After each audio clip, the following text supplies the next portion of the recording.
Hi, Kathryn here with Handmade by Circle Art Designs.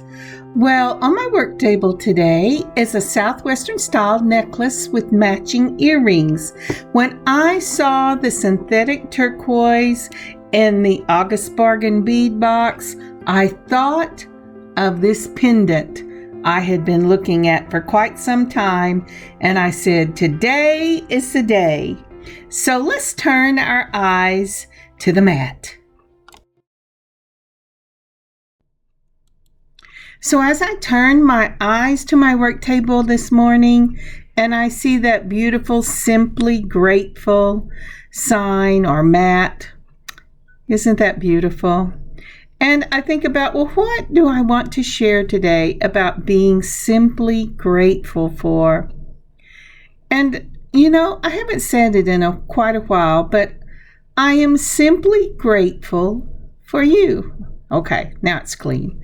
But I'm simply grateful for a space where I can share my love of creating.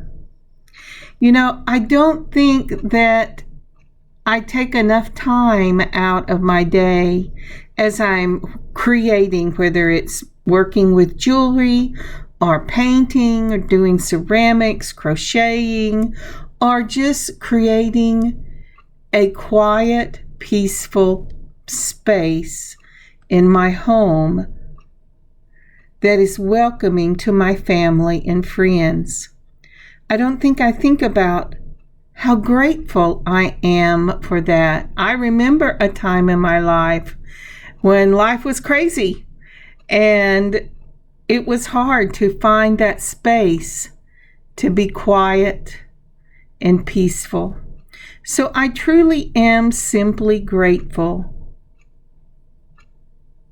for the time set aside to remember to be grateful. So how about you? What are you simply grateful for today? All right, let's get started. So this beautiful little 6mm synthetic turquoise is what this necklace is designed around. I love this turquoise. It is so beautiful. I use turquoise nuggets quite a bit, but these little synthetic beads just put lots of ideas in my head, and I got to thinking about not only these from the August Bargain Bead Box, but what else I had maybe from previous bargain bead boxes that would give me that Southwestern look I was looking for. And then I remembered a pendant I had seen, and I will show you that in just a moment. Now this is from the July Bargain Bead Box, and do you remember those cones we used for ice cream dishes? Well, I'm going to use my leftover cones in the design for this Southwest necklace. And I have just enough to do the necklace and earrings. Now these little beauties are some rose in, again, the 6mm. These are rose silver spacer balls. Now, aren't those beautiful? I got these from Hobby Lobby and I really love them. They also have them on Amazon if you're looking for them. They're silver spacers, 5mm rose imprint. I'm also going to use these 4mm spacer balls in the silver. And so we're going to put some of those out just like that. Oh, this is so much fun. And I have to tell you, I splurged. I bought a second pendant. I have something else later in the month or the beginning of next month I'm going to do in the Southwest style too, but with a little bit of a difference. Now, if you will remember back in July, I believe, with the ice cream bargain bead box, we also got these little bitty tube bells, and I'm going to use the tube bells because I do not want to detract from the necklace or the pendant. The next thing I'm going to do is I'm going to pull out some silver wire guards. I'm going to need 2 of these. Let's see if we can't get this out. 1, 2. There you go. Well, now I have a mess of them. They're kind of like puppies or kittens whenever they all lay together in a bundle. That's what these little wire guards remind me of. They all kind of lay together in a bundle when you go to get them out. So, but we only need 2 for this. And all right, let's close this up. I don't want to spill them. They'd be awful to get off the carpet. And then I am also going to use the last of my 4mm daisy spacers. These little flat daisy spacers, I love them. And I'm going to have to see if I can find a place to get some that are just this size, because that's the favorite size I use out of this box. But I did have enough to get that done. I pulled out my silver beading wire because we are using silver. And remember, when your wire is going to be completely covered and you're not going to have any of it showing, I personally would save my soft flex colors. We pulled out the Beadalon in the number 1, and this is it. This is from Hobby Lobby. I waited for 6 months for this to go on sale, and it never did, so I just paid full price for it. But this is beautiful. Again, it is a synthetic turquoise, but it's a really, really nice setting. It has a beautiful Southwest look to it. And when I saw that turquoise come through, I went, this is for me. And I knew I was going to do it. I went right out that day and picked it up, and I came home and started designing this piece. All right, let's go ahead and take our wire off. Now, I'm not going to cut it. I like to build on the wire. Now, when I know that I'm going to put chain with this, and I will be putting chain with this, the chain that came along in the August Bargain Bead Box, then I'm going to build right on the wire, and I always start with a spacer ball. That was my 4mm spacer balls, then that 5mm silver with the rose print on it. Isn't that gorgeous? I just love it. And then another 4mm spacer ball.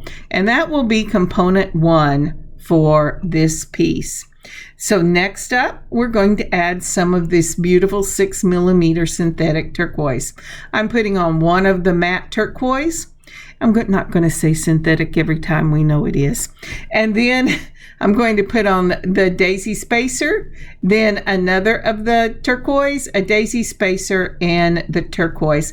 I'm going to be working in sets of 3, so this makes 3 turquoise, and then that component of 3 spacers in different sizes. And the next step will be a spacer ball, again in that 4mm. These are really pretty. Now, I had just finished the ones that I had gotten off of Amazon with my last project, so I just trooped up to Hobby Lobby and got the ones that they had. But now I put on the 4mm, and then I put on that cone from the July Bargain Bead Box.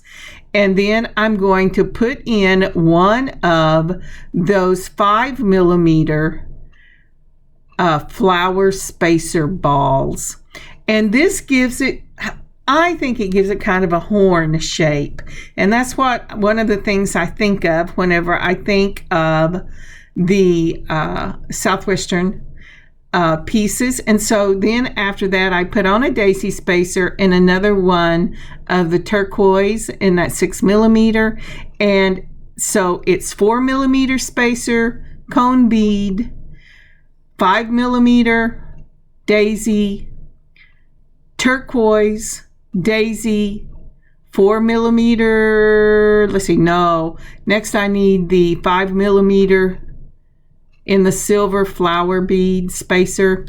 Then I'm going to put on my cone so that both cones are facing in towards the turquoise, and I'm going to end this then with the spacer. Now look at that. Isn't that gorgeous? I just love this look.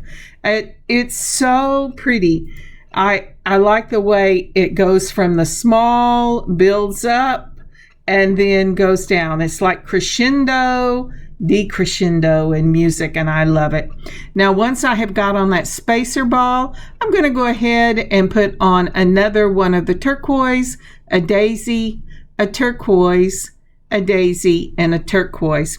So this piece really only has the two components on it. And that's what it is until you get to the middle, and we will do this over and over again. And I will try to get you a picture in just a moment. So again, once we have put that on, I'm finishing up that. Let's see if I can't snag you a picture. Okay, this is a great little picture of what we've done so far, and this will be the full length of your beaded piece of the necklace here.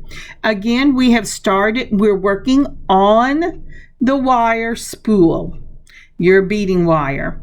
We're going to go 4mm spacer ball, 5mm spacer in the flowers ball with silver, then a 4mm spacer, and from now on I will call it a 5mm flower so that I don't have to keep repeating that. And then after you have done 4mm, 5mm, 4mm, then you're going to go up to that 6mm turquoise, a 4mm daisy spacer. These are the flat spacers, any flat spacer or small bead cap that you want to use. That would be wonderful. If you have 4mm in the silver, most Southwest is in silver. If you have that and you want to use a bead cap, that would be beautiful too. And then another of your turquoise, a daisy spacer, and a turquoise. So that gives you 4mm, 5mm, 4mm spacers is one component. Then the second component is turquoise in the 6mm daisy spacer, 6mm turquoise daisy spacer, and 6mm turquoise. Now comes component 3. For component 3, we will go back to the 4mm in the silver spacer ball, and then the cone. You want your cone, the large end, to be facing away from the component you just built. Then you're going to put into that large space on your cone your 5mm flower ball or spacer. Then you're going to put on a daisy spacer, a turquoise, a daisy spacer, and then we're going to build back down. Think of music, crescendo and decrescendo. Your little marks on both sides of your sheet music. So with that, you're going to go flower spacer. It should partially fit inside your cone, because now we're pinching that end back down, going away from the larger turquoise. And then we'll put on our cone, and then a 4mm spacer ball. And then we're going to continue. We're building away from the center, so we'll put on the 3 turquoise, and then we will build component 1 again, which is 4mm spacer, 5mm flower spacer, 4mm spacer. And that's what we're doing there. Okay, let's continue on. And if that wasn't confusing enough, I forgot to tell you when I was talking about it, I was starting on the right hand side because the spool is sitting on the right hand side of the screen, and I was moving across to the left hand side. Now we're ready to go on.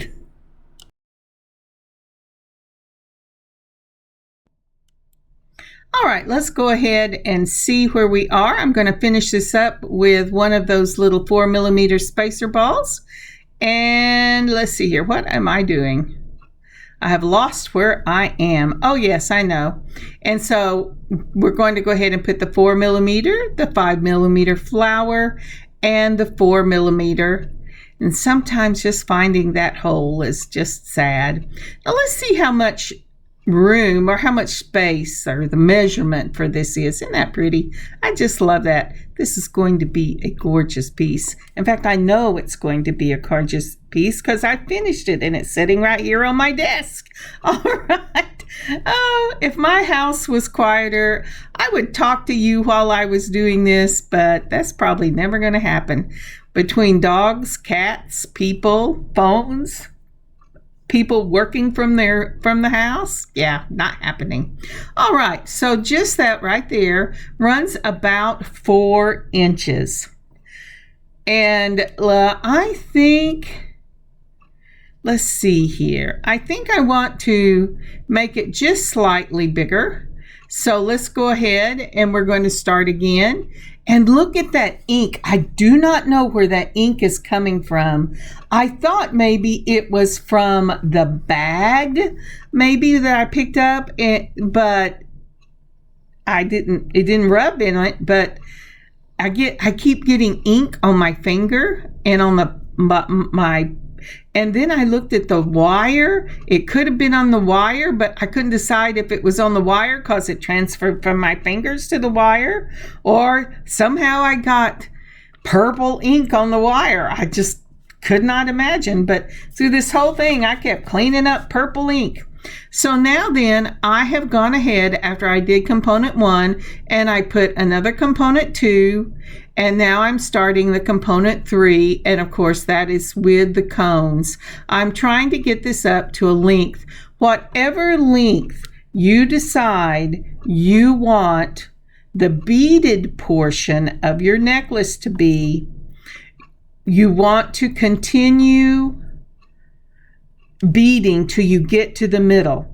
So like if I want my portion to be 12 inches of beading, then I am probably going to go just a little bit over. Isn't that pretty? So that gives you 2 of those beautiful cone components.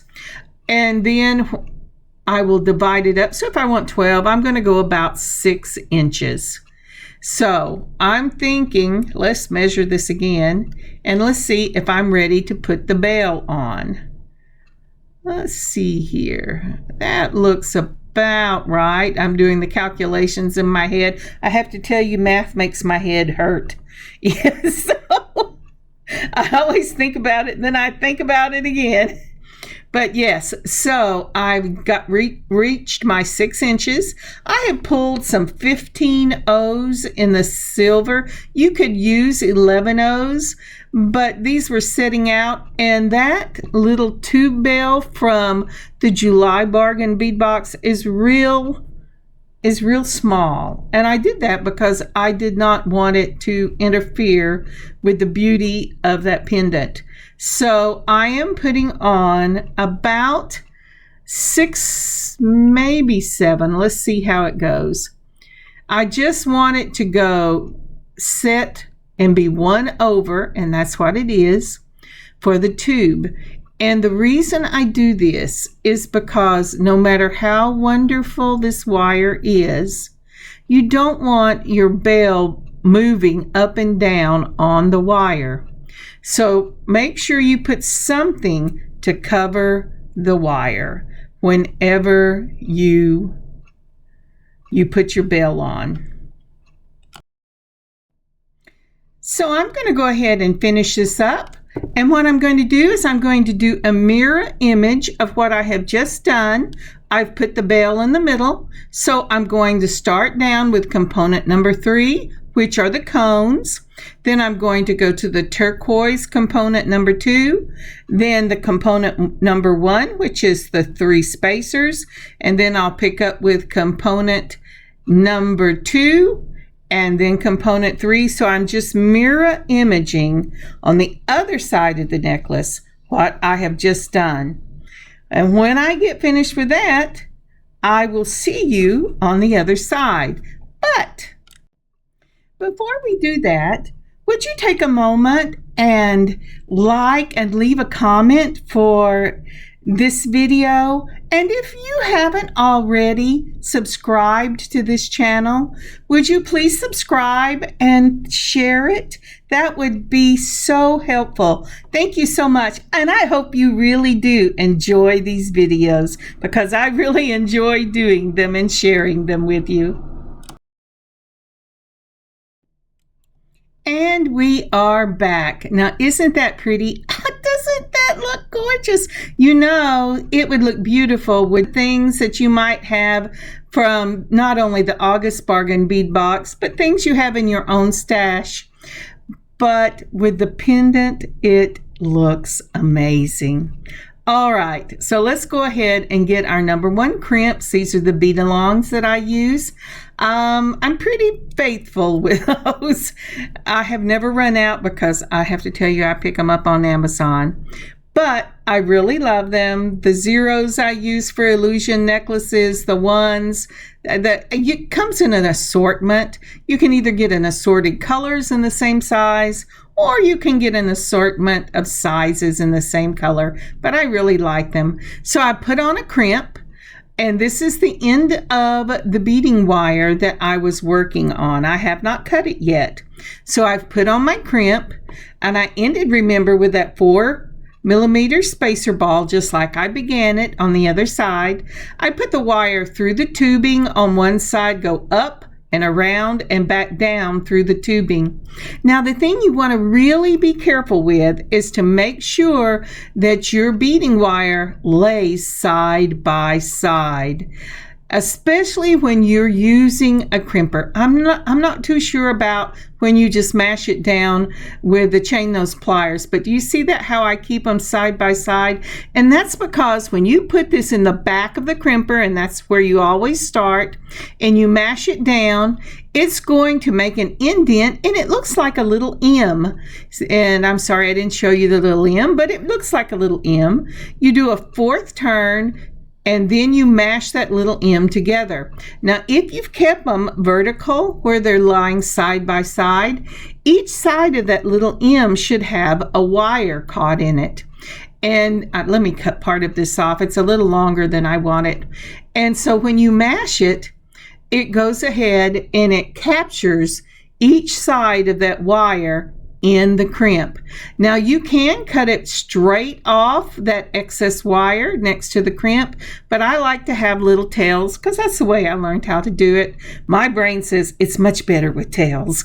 Now, I don't know if that's true, but that's the way I learned, and the lady who taught me, that's what she did, and so that's what I've always done. So I pull it on up, and that's another reason why I always start with a spacer ball. Sometimes 11/0s can take 2 of the beading wire in it, like if it's a 7-strand beading wire, but sometimes they won't.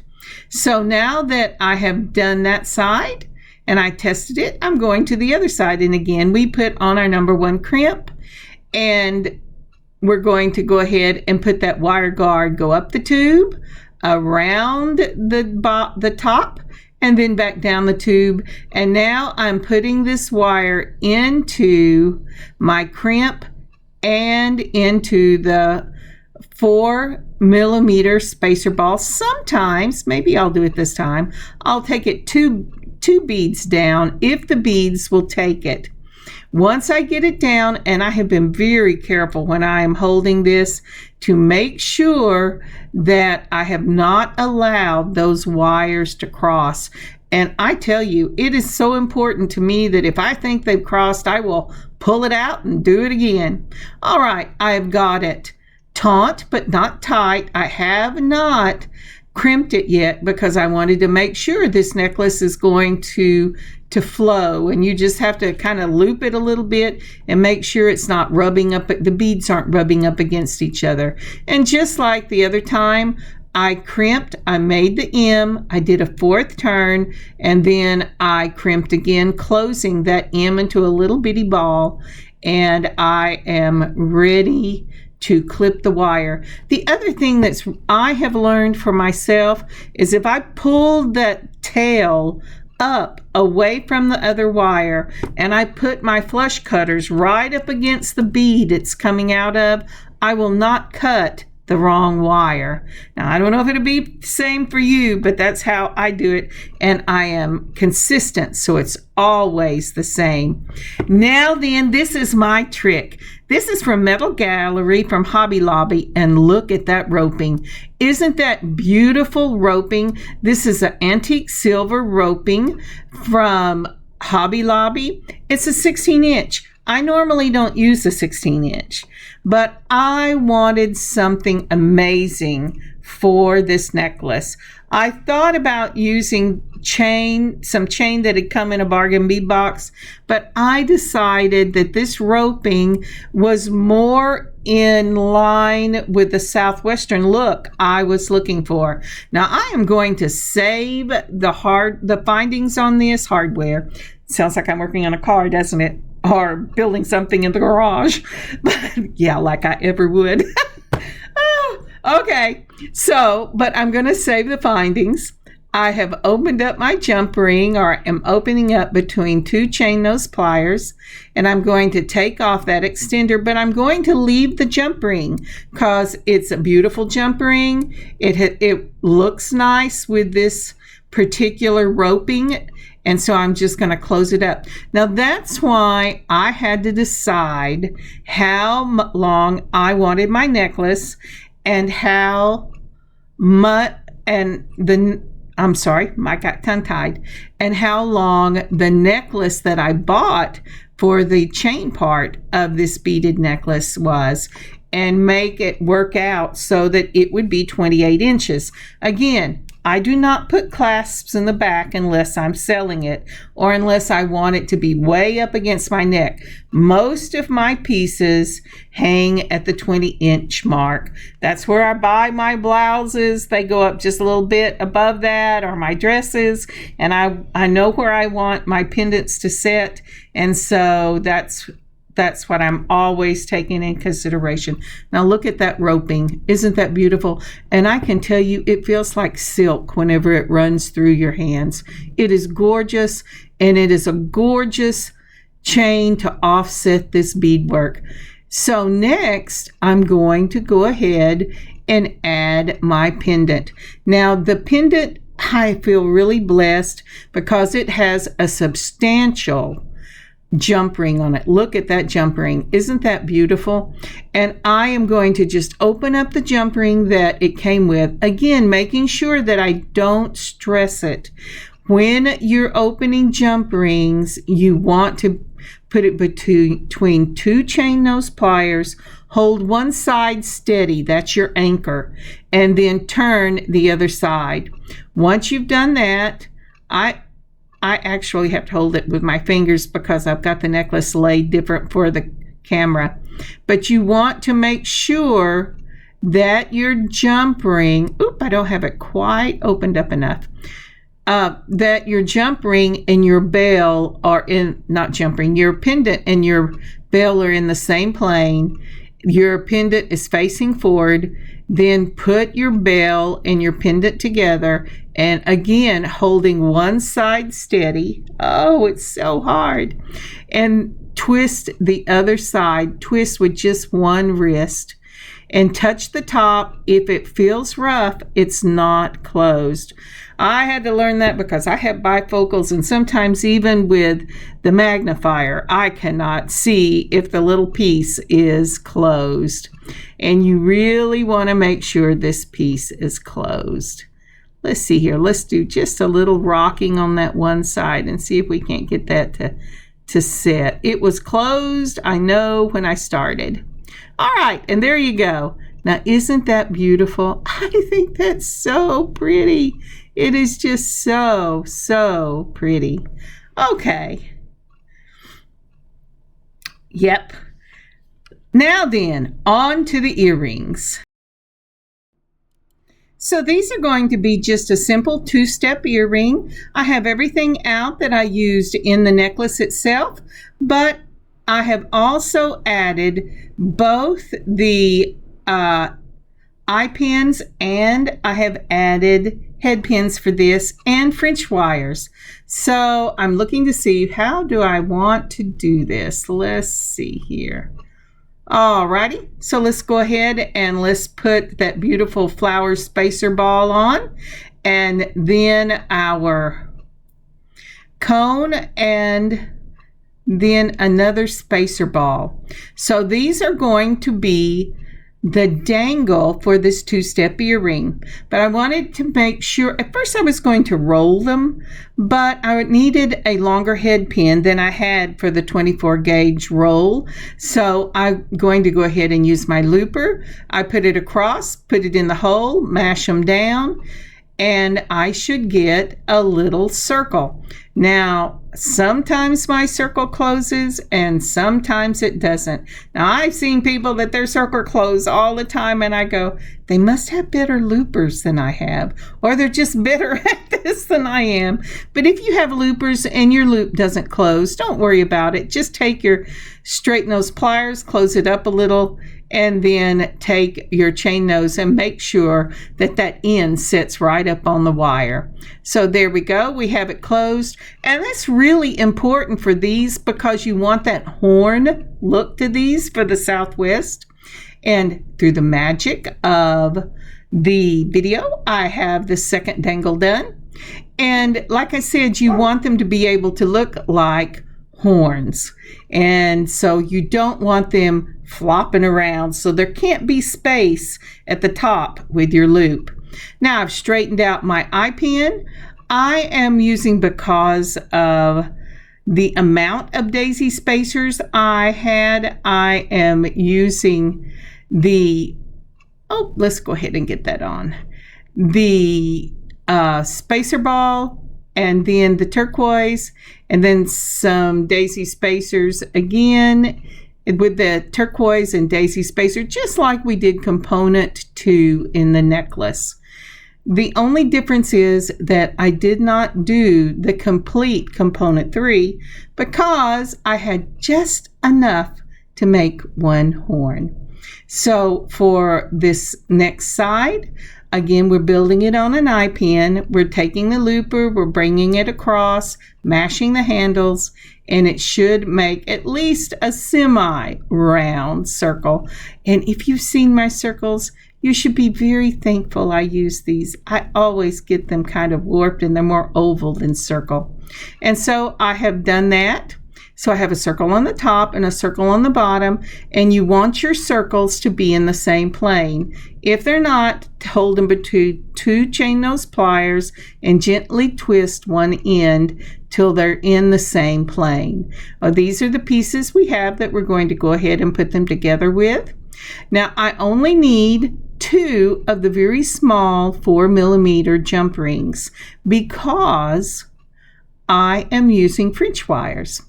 So we're going to go ahead, and you know what? These French wires are amazing. If you were going on vacation or just for a weekend and you didn't want to have to bring, complete sets of earrings, French wires, if you make you a bunch of things that hang from it, you could have in one little bag you could change your earrings for breakfast, lunch, and dinner, and a different pair for going out, because you would put them all on the same wire. So what I did was I put the component 1, which is that little horn, onto component 2, which is the turquoise, and that's the 2-step dangle. It will dangle from the earring itself, and then you will have a piece that will dangle from the bottom. I have actually done 3 and 4-step dangles depending on how many components I am using in earrings, but normally I do just a 2-step dangle. So again, I've opened it between 2 chain nose pliers. I put on the little horn that we made component, then I put on the turquoise, and I close it up, making sure with my finger that it's really closed, because as I said, even with magnifiers, I cannot always see those teeny tiny little I need stronger magnifiers. All right, and the beauty of these, you open up the back, you put it on, and you say, yeah, but it just goes everywhere. Well, when it's on your ear, because of the way it sits in your ear, it actually keeps your component, your earring, where you want it to hang. And they are just wonderful. If you don't have any of these and you make your own jewelry, you should get some because they are a great idea, especially for traveling. And you can get so many more earrings in your jewelry box when you don't have to continually add the top to them. Now, isn't that gorgeous? All right, let's look at the finished product. So when we were working my bargain bead box and we used these little cones to make ice cream dishes, remember, I don't know if you remember, but I said it depends on what beads you used as to what this was going to look like. Well, with these cones and this silver beads, 5 millimeters, it is truly a beautiful Southwest look. Look at the way that bell sets off that pendant right in the middle of those beautiful horn components. It is gorgeous. Let's go ahead and put this up on my heart. I love this.